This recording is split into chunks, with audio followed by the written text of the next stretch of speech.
World Religions Chapter 5 is on Buddhism. The roots of Buddhism go back to the 6th century BC, when about the same time Mahavira was teaching Jainism in India. The dominant religion, of course, in India would have been Hinduism. But the Buddha taught that we could save ourselves from suffering because we do things that bring our suffering on ourselves or others. And even with this rather serious message of taking responsibility for your own happiness and responsibility for your own liberation, this movement grew in India and has actually spread around the world. The Buddha, which is a title that means the awakened one or the enlightened one, lived for about 80 years in the 5th century BC, born in the 6th, lived most of his life in the 5th century. His father was a wealthy landowner who was a chief in the Kshatriya clan in the foothills of the Himalayan mountains, which would be in northeast India. His first name, Siddhartha, means the wish fulfiller or he who has reached his goal. Gautama would be his family name, so his literal name is Siddhartha Gautama. We don't know a lot about his life. There are many stories. Dr. Fisher shares these might be embellishments. This far out, it's a little hard to know. Dr. Fisher takes the story of a white elephant carrying a lotus flower entering his mother's womb in a dream to be an embellishment. This would mean Siddhartha had an immaculate conception rather than a sexual conception like all the rest of us. Priests foretold this child would be either a great king or renounce his earthly life to share his enlightenment with the world. Siddhartha was raised in luxury, with a mansion for each of the seasons, trained in martial arts, had a harem of dancing girls, at least one wife and a son, and then did not think life was worth living, had many comforts, and still thought life was worthless. The Four Sights legend tells how all this was changed. Curious about the outside world, Siddhartha left the palace on a chariot ride, and the gods arranged for him to see a bent old man, a sick person, a dead person, and the fourth sight would be a monk who was seeking eternal pleasure instead of temporal pleasure. The first three made Siddhartha despair, because aging, sickness, and death await all of us. The last encouraged him that there was more to life, so to think that there's an eternal life or a really important life beyond temporal pleasures. So at age 29, he renounced his earthly wealth. He left his wife and his newborn son Raul, which means fetter, like a bond or handcuffs, shaved his head, wore a coarse robe, wandered as an ascetic. Many people in India were this term sannyasin, leading a life of homeless poverty as a path to spiritual truth. So Siddhartha became one of these.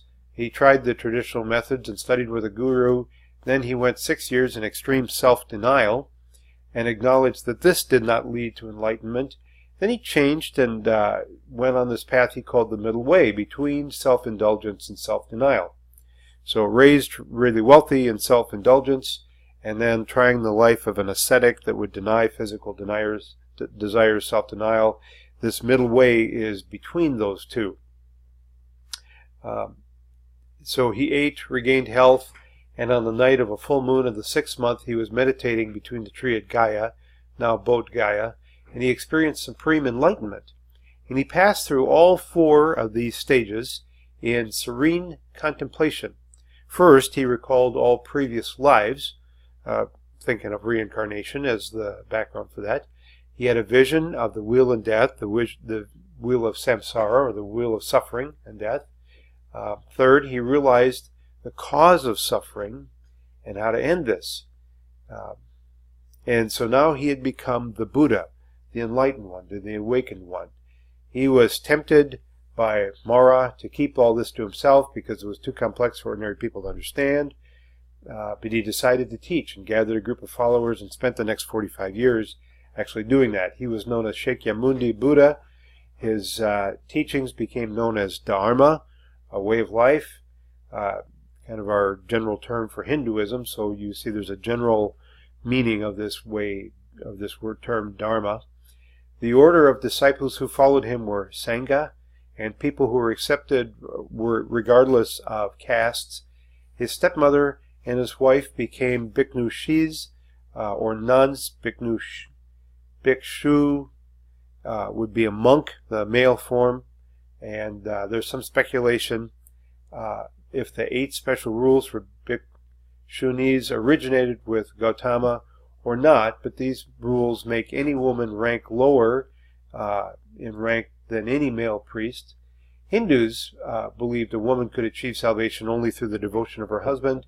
The Buddha taught women were as capable as men of attaining enlightenment. So the Buddha died at 80 years of age. He knew he was going to die. He ate a meal that included either a poison mushroom or spoiled pork. So he knew he was going to die. He traveled to his next teaching appointment, sent word back to the blacksmith who had hosted him and fed him this meal, not to feel guilty, because a meal offered as a gift was meritorious. Then he instructed and gathered monks to be their own lamps, be your own refuges. Kind of the whole emphasis about you're responsible for your own enlightenment, you're responsible for your own life and your own happiness. And he challenged them to continue to be on the high path of self-control. They should also take his dharma, his way of life, his teaching, to others. So Buddhism spread through teaching, through relics of his cremated body, sent to 10 locations throughout India, and these have become special places of veneration. Stupas, or memorial domes, built over these relics, and these have become centers of devotion. Buddhism would be a non-theistic religion, not focusing on a deity, just like Jainism does not focus on a deity. Buddhism acknowledges that there are gods and deities, but none of them are able to help in the path of enlightenment. The Buddha is just a teacher. He is not somebody who's worshipped. He's somebody who's honored or venerated, but he's not worshipped as a deity. He didn't teach about a God who created the world or any other theory of origin or about life after death. He thought that these concerns were like a man who was shot with a poisoned arrow, asking about the person who shot him with the arrow, asking about his name, his height, his description, his nationality, instead of focusing on a cure for the poisoned arrow that's about to kill him. So the Buddha would say that his teachings are like a raft that would take us to another shore rather than a description of that shore. And of course the shore is nirvana, or liberation. He went on to teach the 4 Noble Truths, and this is the basis really of all of the Buddha's teachings. Dukkha, the first Noble Truth, is that suffering or frustration exists at the center of life. Notice that there is no concept of the self. So Buddhism is somewhat unique in not seeing that human beings have a soul or anything like that, but the self is an expression of our pain, our happiness, our fleeting feelings. These are sensory perceptions and not really organized into a core being that is the self. It's kind of like saying that our TV or our radio, or computer plays something, but there's not really a person there. It's just playing a program. It's playing an electronic signal.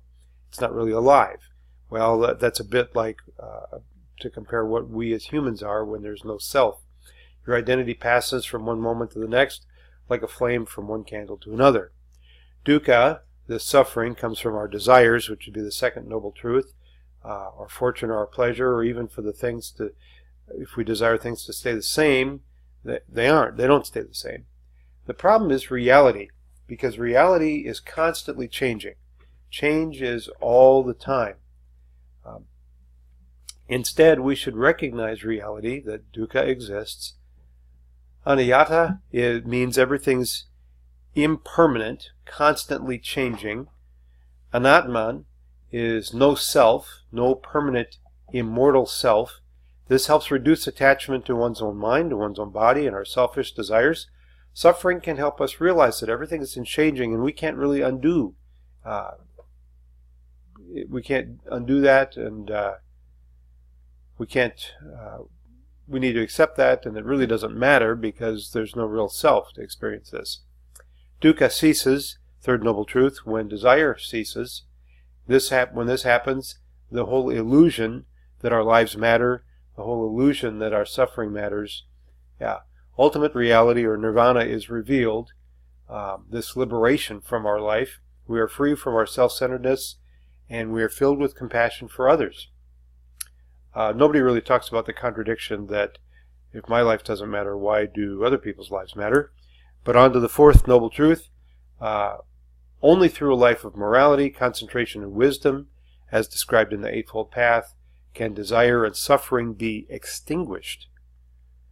So it's not that we want things and we can't have them. The problem is that we want things, and we should learn to extinguish those desires, and we would be set free from our suffering.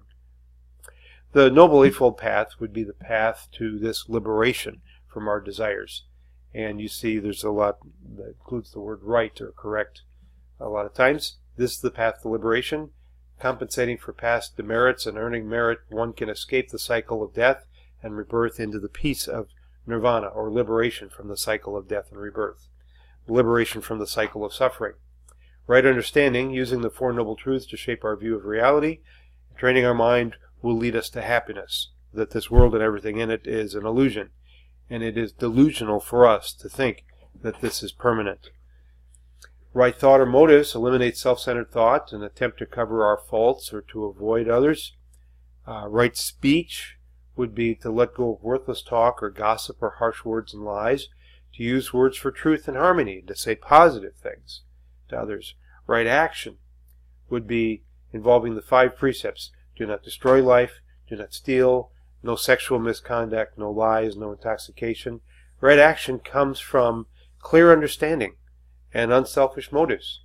Right livelihood, then, would be earning your living, following by right action. Do a job that is honorable, doesn't hurt anybody else, but helps other people. Right effort, continually strive to cut off unwholesome states. Right mindfulness, the mind is the main issue here in attaining liberation. So people need to be monitoring their thoughts closely. The Dhammapada, sayings of the Dharma, urges constant vigilance. Right meditation, using mental discipline to quiet your mind. A quiet mind is like a calm pool of water that reflects things clearly.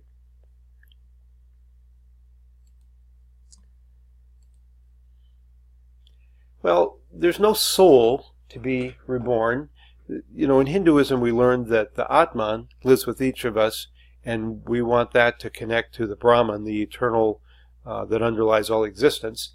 Well, there's no soul that's, you know, it's different than Hinduism in Buddhism here. So the process of karma is cause and effect. This is very similar.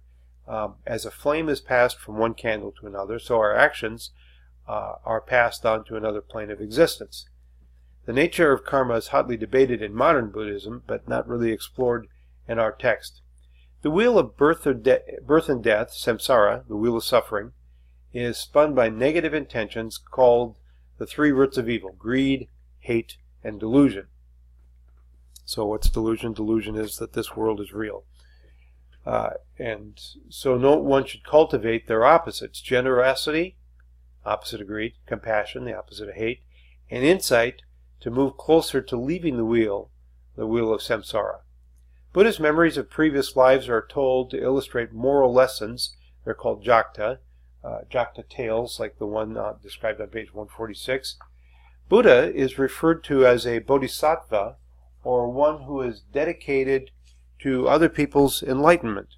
I wonder if you look at people you know, and especially people you think that are really doing it well, and think about them as a bodhisattva, as someone dedicated to other people's enlightenment. And to be one, a bodhisattva, I believe you also have to recall all your previous lifetimes. So based on this presupposition of reincarnation. Okay, so we mentioned the 3 roots of evil: greed, hate, delusion. You want to cultivate the opposite of that: generosity, compassion, and insight. In the 31 planes of existence, there are realms of hell and torment, hungry ghosts with unfulfilled desires, animals, humans, gods. Gods are imperfect, impermanent, and subject to the same problems as humans have. So a little different description of the spiritual world.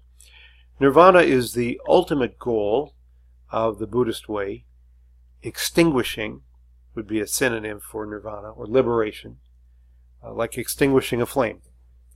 Don't know how many of us here in the West would say that our goal is after our death to be extinguished. A little like in Hinduism, we probably don't think that our goal is like a drop of water returning to the ocean to be lost in the ocean. So, yeah, my point is that this is a very different way of thinking about the ultimate goal of the religion compared to many of us in the West. When one desires a desire-free, or when one attains, rather, a desire-free and passion-free existence with no consequences of karma, he is an arhat, or a worthy one, and the cycle of death and rebirth is then broken. Nirvana means extinguishing, like a flame that lights another candle and then is blown out. Some teach it's possible to reach nirvana in a human life. Others say it's in the next life. But if all that's passed on is karma, and one has to have no karma to reach nirvana, then it's a little hard to figure out exactly what the experience of nirvana is. The Buddhist would say that this has not been revealed to them because there's no profit in knowing that. Well, Buddhism has spread throughout the world. The Buddha sent his disciples out to teach the Dharma in all directions. Another way the Dharma spread was King Asoka, who waged war to expand his kingdom. And he saw a great loss of life on both sides and was so remorseful that he became a Buddhist committed to nonviolence. And he had ways of Dharma posted throughout his kingdom. Teachers in the South considered themselves true to the original ways and called themselves Theravada, or the way of the elders. Those in the North, Mahayana, greater vehicle, are able to carry more on their raft to nirvana. Both have helped spread Dharma. To spend a little more time on Theravada, the path of mindfulness. Theravada seeks to maintain the original with an emphasis on devotional practices. They prize documents called the Pali Canon. Canon in religious circles means rule or standard, like this is the standard documents, very much like saying this is the Holy Scriptures, and as Christians or Jews would say.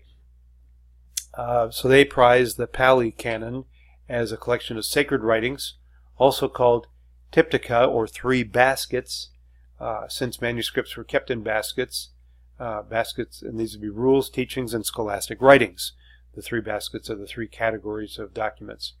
They also place devotion to the triple gem, or the three refuges, that is Buddha, Dharma would be the doctrine or way of life, and Sangha, community. So those three are the triple gem, the Buddha, the Dharma, and the Sangha. There are about 500,000 Theravada monks that devote themselves to study and teaching, shave their heads, wear simple robes, own very few possessions, eat no solid food after noon, practice celibacy, depend on lay people for support. Giving to them is considered a meritorious work, and people also benefit from their guidance, their chanted blessings, and their advice. Buddha had women as monks, but their orders died out. Perhaps there was no chance for women to move in positions of power and leadership. In 1998, so this is quite recent, there was an ordination of 135 nuns from various countries at Bodh Gaya. Of course, this would be the place where Gautama had his vision, under the tree there at Bodh Gaya. And this would fill an aspect of Buddhism that had been neglected for over 1,000 years, to have women ordained into the service. Theravada seeks to instruct people in meditation. Samtha means calm abiding. Vipassana also means insight, helped by paying attention to one's every thought, calming and focusing. They start by focusing on breathing, watching one's abdomen rise and fall, counting breaths, and to focus their mind to be completely thinking on nothing. Devotional practices may include temple halls, roadside shrines that are built with images of the Buddha, before which people bow, light candles, wave incense, offer flowers, press gold leaf, and offer prayers. Some claim image-oriented worship is opposite of the philosophical way that the Buddha taught. Buddha promised happiness to all who lay wreaths or perfume with devout heart at a shrine or relic. So followers consider power to be mystically present in the relics. So images are placed on stupas or mounds. Pilgrims come to bring gifts and light 3 sticks of incense in honor of the triple gem. Rituals for healing and improving harvests are also used. Another main branch of Buddhism, Mahayana, to the north, the greater vehicle, thinking of the word picture of a raft to go to the far shore. So this movement is based on the Mahayana scriptures that emphasize the practices of the monastics and the lay people with the goal of liberating all from suffering. They recognize the Pali Canon and other literature. There are several schools within Mahayana traditions. A bodhisattva, as we mentioned before, is a person dedicated to attaining enlightenment. Of course, that would describe the Buddha, but also many others who followed in his pathway. And it's based on the expansion of Buddha's teachings.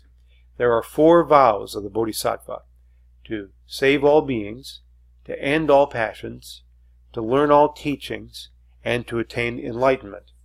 There are examples of people who have attained this and commemorated in several Indian locations. The 3 bodies of Buddha, Mahayana teaches the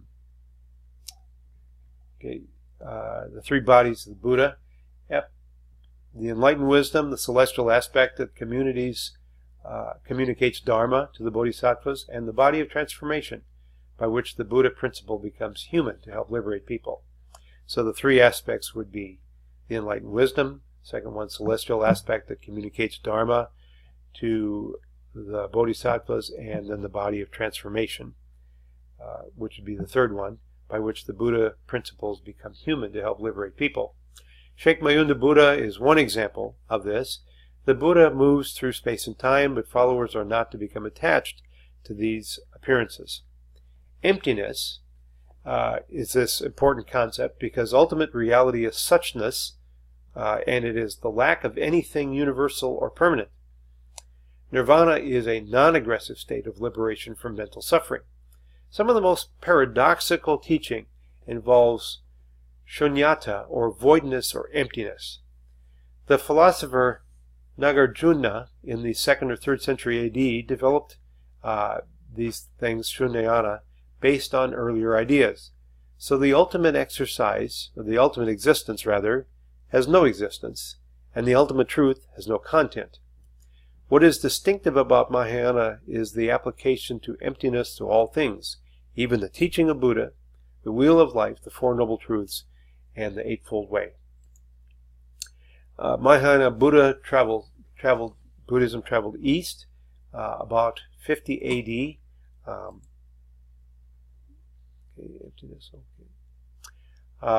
Buddhism moved to China, and from there Korea, Japan, and Vietnam. The Sanskrit word Dhyana became the Chinese word Chan, sometimes with an apostrophe in the middle, and became the Japanese term Zen.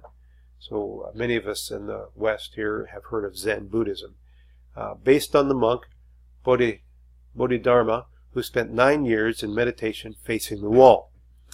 And this extreme self-denial led him to a greater state of enlightenment.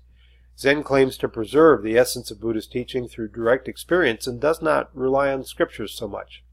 The goal is to gain insight into one's own mind, known as the Buddha nature.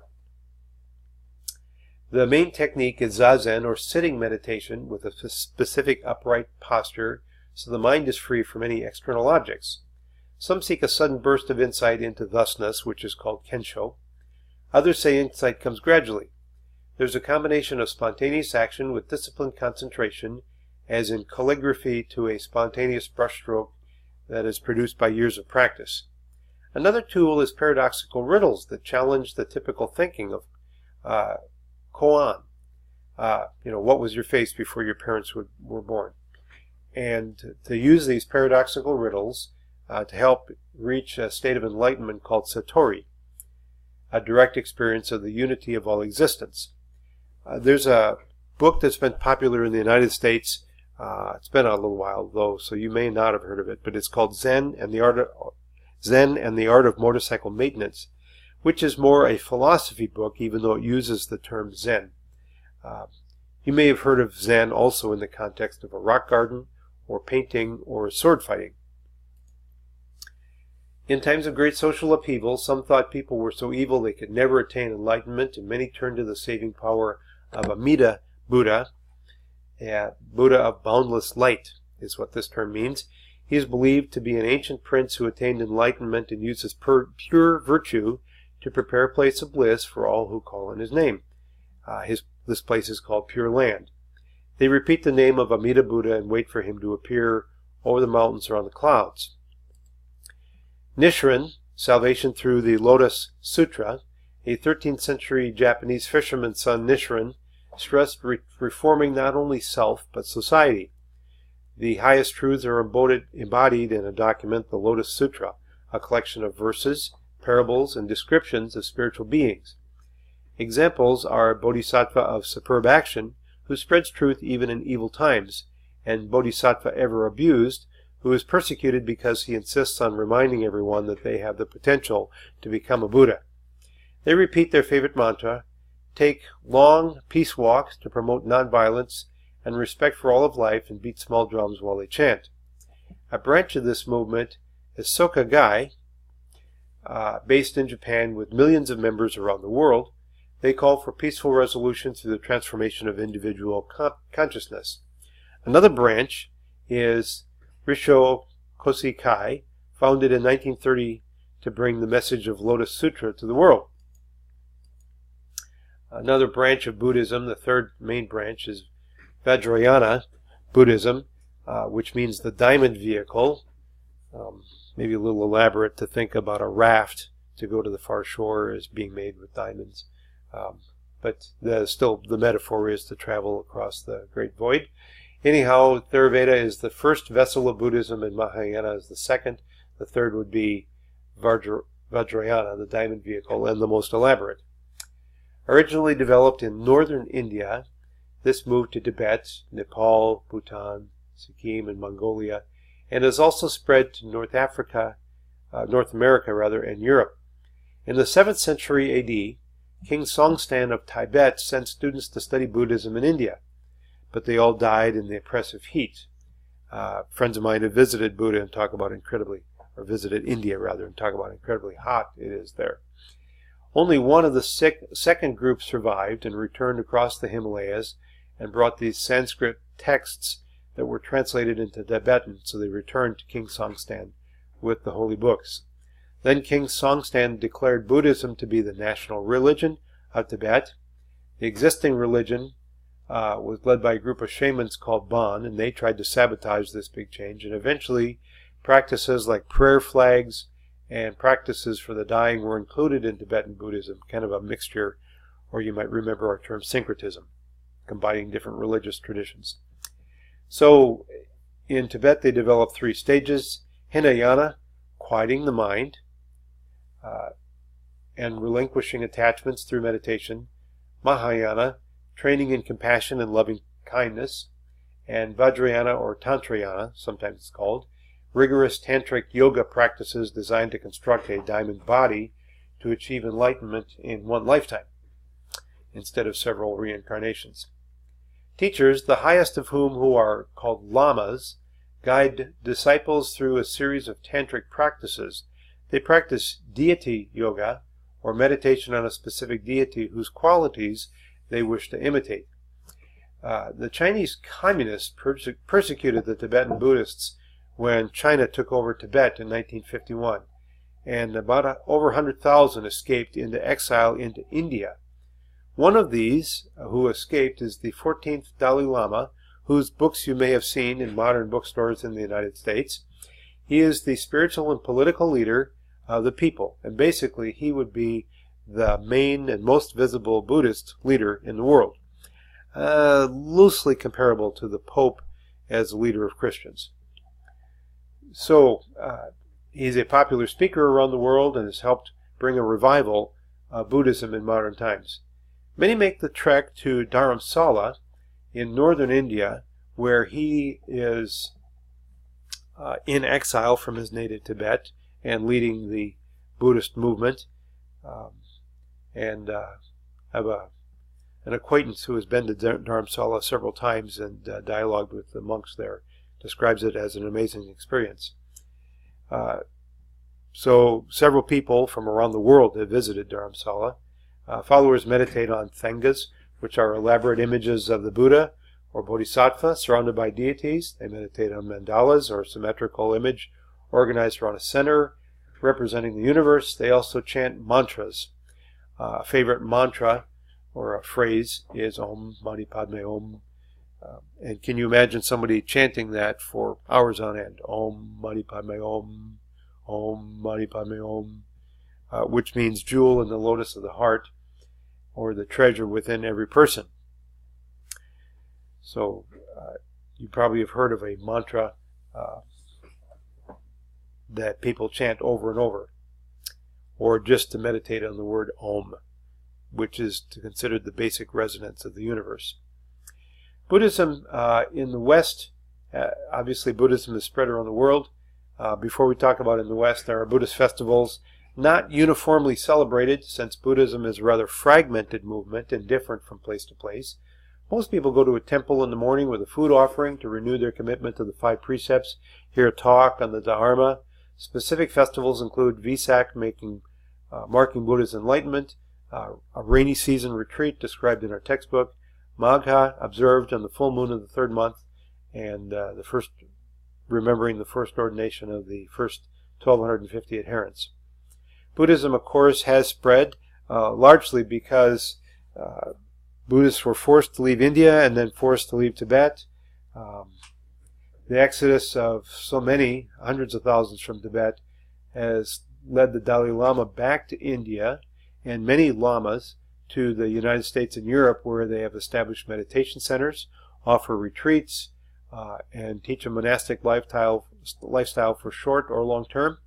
Westerners are attracted to this because we often live very stressful lives, and we're looking for ways to reduce stress. Mindfulness has become very popular in literature, and you probably heard of this recently. A Buddhist practice to become aware and to be quiet inside. Psychotherapists are studying Buddhism for insight into the mind. Westerners often want shortcuts to enlightenment that take years of meditation and patient practice. And they don't always want to forsake material comforts, and may wonder if the practices can be adapted to a different cultural context. Lama training takes up to 25 years, and so there's a shortage of trained lamas for the hundreds of meditation centers that have been opened around the world.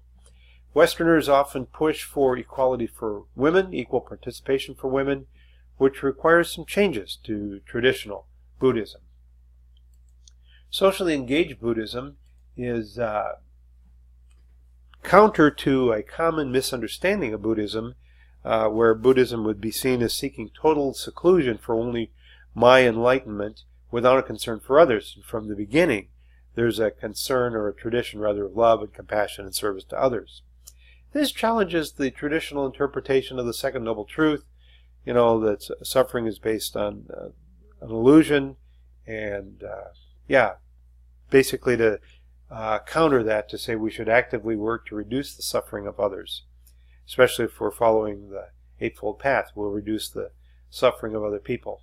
There are several examples given in our textbook of socially engaged Buddhism. In Thailand, criticizing the selfishness of capitalism. In Vietnam, with the famous war in the 1960s, not taking sides between the communists or the Americans, but holding all life precious. In Sri Lanka, there's a 2,000-year-old conflict that religion has fueled the strife. So this would be a bad example, I understand it to be. Sulek Sivarska founded the International Network of Engaged Buddhists to work against greed, hatred, delusion, and to seek nonviolence, compassion, and social justice. Ajahn Ponsak mobilized villagers to replant Thai forests after devastation that left hillsides just empty. After the devastation of dictator Pol Pot in Cambodia and the Khmer Rouge campaign, which unfortunately is a famous example of genocide, kind of ranking right up there with the Nazis and the Holocaust. Just terrible things happened. Monks such as Maha Kosanda are rebuilding villages, rebuilding people's lives, even when they have lost family members to the murderous dictator Pol Pot. In Myanmar, a woman named Aung San Suu Kyi leads the National League for Democracy and is an internationally known spokesperson for democracy and equal rights. In Taiwan, Suu Kyi founded Venerable Cheng Yen Works in disaster relief and environmental protection with the joy of serving. India's constitution that became law in 1948 and really changed that entire nation. The constitution outlawed the oppression of the caste system, was mainly written by a Dr. B.R. Ambedkar, who was born an untouchable, or born a Dalit, this very bottom caste that has so little rights. And he became a Buddhist and was a model of active social engagement, so much so that statues of Dr. Ambedkar are in many towns across India, as pictured on page 181.